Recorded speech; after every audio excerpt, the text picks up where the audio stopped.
Blood, Bone, and Fire is the latest full-length album from Destructor.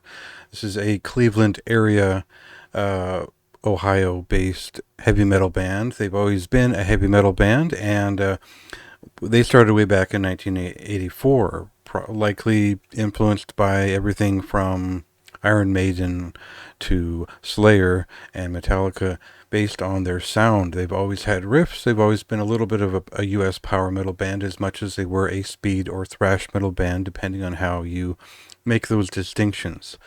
This has always been an impressive group, but they weren't all that well known for the small label they were on outside of the Midwest. And unless you were a huge fan of obscure speed metal, you probably had never heard of their album Maximum Destruction from back in 1985.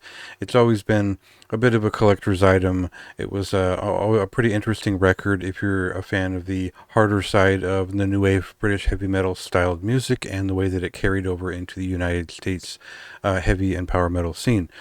Now, when I say 80s power metal, I actually don't mean the Judas Priest influenced stuff like you'd find on Metal Blade at the time. This is a little bit different, and a band that I've always found sounded quite a bit like Overkill in a lot of ways because of the vocalist, and his stage name happens to be Overkill. So that was always interesting.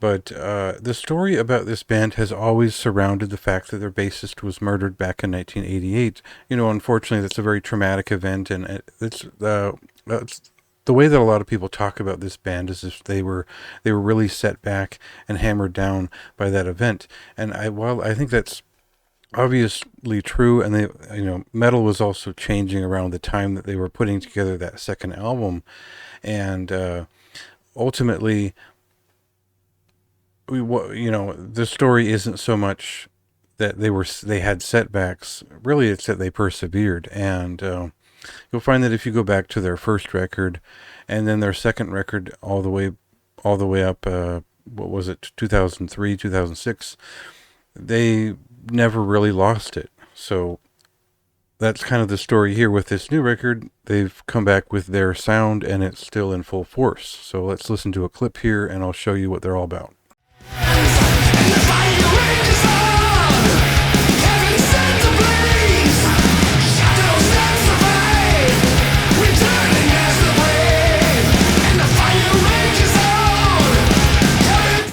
So yeah, they had setbacks in the 80s, but Destructor have been putting out records since the early 2000s, and this is the latest one, and it happens to be probably their sharpest production values to date, their most balanced release overall. There are no ballads, there's no messing around on this record. It's a sort of a pure heavy metal record with a lot of heavy sort of Iron Maiden influence to some of the melodies that they construct here, but overall this is their sound, it is their style, and they've always had this interest in thrash and power metal and speed metal, but they're still what I would consider a pure heavy metal band, and that leaves their sound about as melodic as Holy Terror, but also as thrashing as that, about as theatric as Agent Steel, but early Agent Steel for sure. And while they aren't quite as cheesy and over the top as Overkill, they're still very expressive musicians, and they have lots of riffs, and they've long incorporated double bass drumming into their repertoire, and it's given a lot of energy to their sound, and it's it doesn't feel like a band reaching forward in time so much as expanding their own sound over the years. And this record, it really is just probably their most melodic record, but also it stays heavy throughout. Like I said, they don't really mess around. There are some anthemic songs, there's some thrashing songs. They really just push through each of these pieces at full inspiration. I really think this is their best record, and for my taste. Though the last one was pretty good, they're all pretty comparable, and this is a band where you can't really go wrong looking around. I think that overall, this is just the best overall package from the band. They gave you the great album art. A lot of their album art has been bad in the past.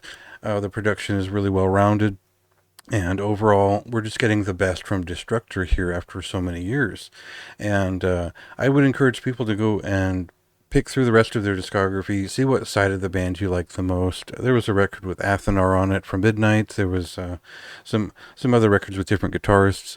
I happen to like this version of Destructor the most. And I find that their sound is pretty consistent going back to the early 80s until now.